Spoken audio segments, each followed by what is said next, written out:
Today I want to talk about which way society is actually moving and which way a country is actually moving, right? Because I want to explain why even Khrushchev did good things within the USSR. It's because when you have a revolution, like happened in Russia and like happened in China,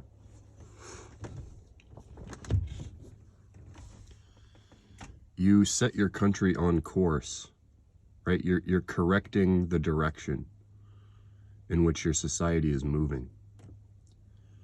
And this is why we have these arguments in favor of Deng Xiaoping. It's why there is nostalgia.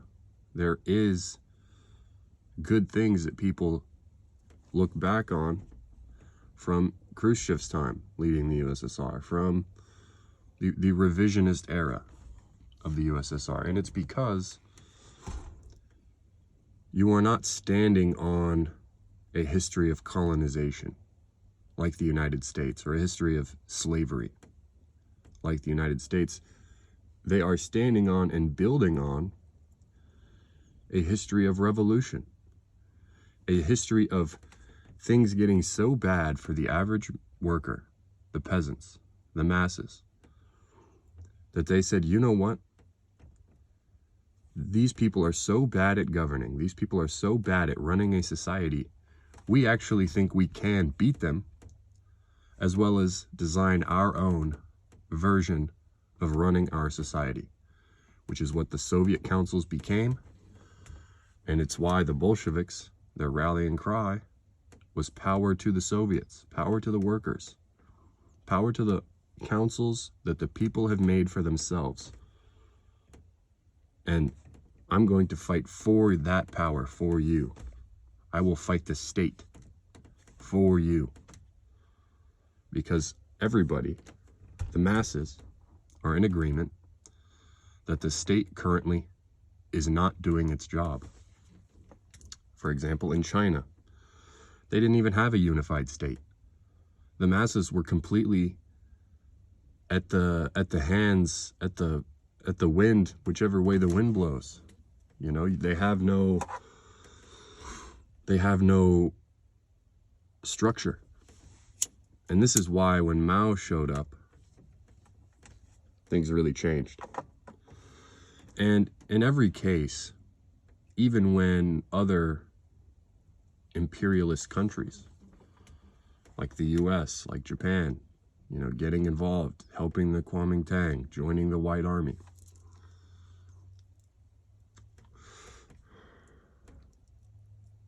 the movement is ready for that, because the Marxist science of it is to wait until you actually think you can be successful.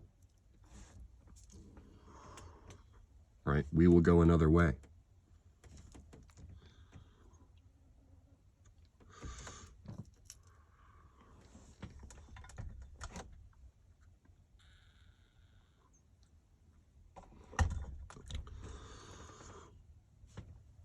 I think it is important to address revision. I think it's important to educate everybody on why we think these revisions are negative. But it's also important not to lose sight of the fact that we might actually be moving in the right direction. And I understand a lot of what China has done with their revisions, and a lot of what the USSR did with their revisions, Khrushchev. A lot of this stuff was largely negative, right? Turning housing into a mass production, focusing solely on speed and efficiency, this is capitalist thinking. Okay? Houses are supposed to be planned in such a way that it makes sense to live in the house that you have. We actually have none of this in America, right? Which is why even just talking about it, even just saying, hey, maybe putting everybody in these neighborhoods, these packed suburban neighborhoods, which the only reason we do this is because developers are able to buy large chunks of land, investors are able to buy large chunks of land, and they treat it like they're building an airplane. The goal of an airplane isn't to have a comfortable flight. It's to pack as many fucking people in there so that you can make as much money per flight as you can possible. It's the same fucking thing with our housing. They pack us in like sardines, and they tell us that it's for our benefit. This is the cheapest way to do it. No, it's not. There's nothing cheap about this. You're scamming me. You are taking over $700,000 off the top of every fucking house. This is not sustainable. This is not even writing this out and explaining this to someone. It doesn't even sound good on paper. And then we look around and we wonder why 80% of people my age are living with their fucking parents, or their aunt and uncle, or their grandpa, or their grandma, in the basement, in the attic, in the spare room. Because we can't fucking afford these houses that these investors are sitting on, like pigs sitting on top of a pile of slop. Because the houses we don't even want this shit. The houses aren't even good. They're poorly designed, built speedily, hastily, because they need money. Money, money, money. That's all anybody out here thinks about. And we're supposed to think, they want us to think, oh, this is the way we run a society. This is the only possible way things can go. As if it would be so difficult to plan a couple housing compounds in which you actually build gardens on it that would grow more than enough food for every single room that's there. Maybe you build some cafeterias so that people who live there, chefs, cooks, dishwashers, we could have a kitchen right there for everybody. Hey, maybe if we think people are going to be living in an area, maybe we could build a train to the nearest school, a tram, so that instead of forcing parents to get out of bed and put gas in the car every fucking morning to take their kids to school and sit in traffic, maybe their kid could just get on a train or a bus, right? Because, yeah, we have to have something. It's completely unreasonable that we don't.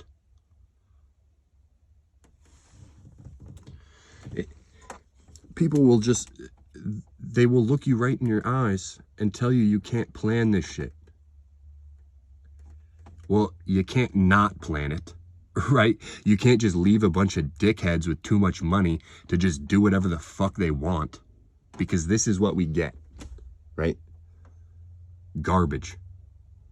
Overpriced garbage that you didn't even want in the first place, but it's your only option. This is why when people look at China, whether it's capitalist or not, I don't care. It's centrally planned. The cities are planned. Are they packed? Yeah, they've got a shit ton of people in China. But they've got some planning. They've got an idea of what they want, and they do it. Is this a restriction of freedom? Not to me. Because I'm not out here trying to put a gas station on every corner. Right? I mean, we literally have cases of one guy owning several different brands of gas stations all at one corner.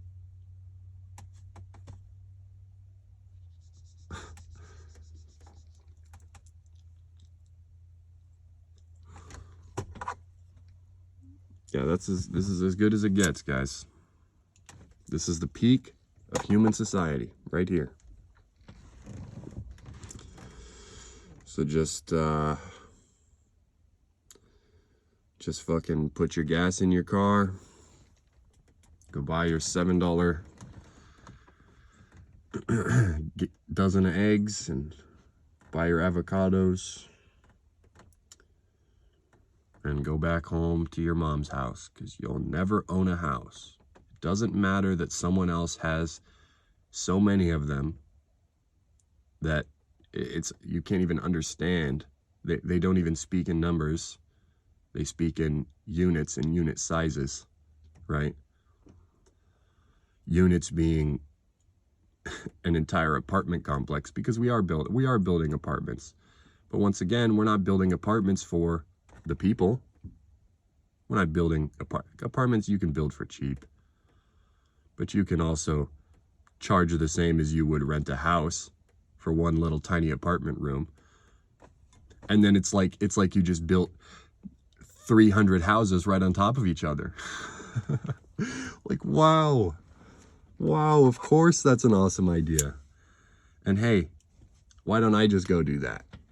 Why don't I just go buy some land and put 17,000 houses on top of each other? Build the tallest fucking piece of dog shit ever. And just charge everybody $7,000 per room, you know? Why don't you just go do that and stop complaining, you know? Maybe I don't want to exploit my neighbor. Maybe when my neighbor asks me to help them get unstuck or stuck in the mud, I've got a truck, and they say, hey, you know, here's a 20. Maybe I say, nah, you're my neighbor. Please call me if you need help. We are in this together. I'm right next to you. If you need something, I'm here. You know, maybe when I'm out plowing my driveway in the winter, and I know that my neighbors are on holiday and they left their daughter at home and she's got to get to work, maybe I go plow their driveway for them and do it because I'm their neighbor, not because I'm trying to exploit or get something from them.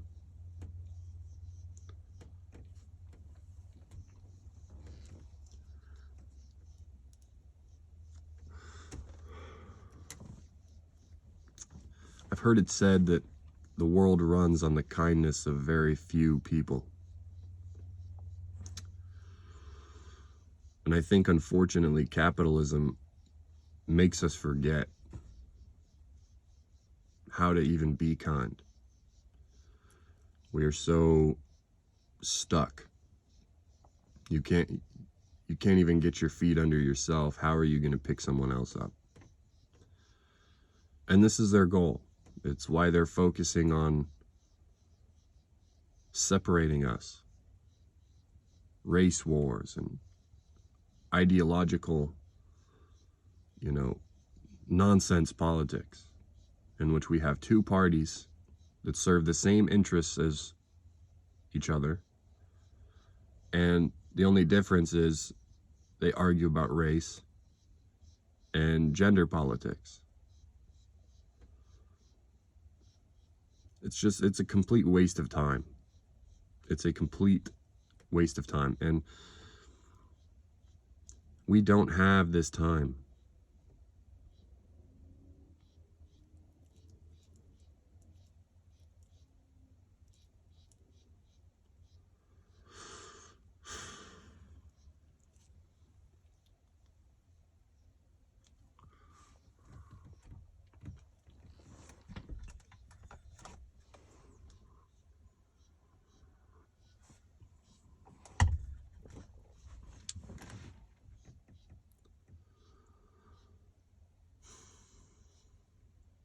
I don't know.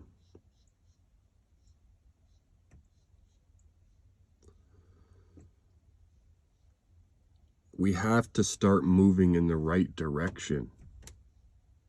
We have to.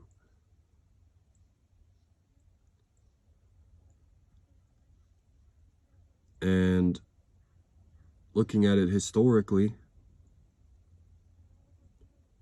voting in Gavin Newsom is not going to move us in the right direction. Voting in your favorite Green Party candidate probably would never happen, right? Seriously, this is how bad it is right now. We probably wouldn't even get a Green candidate.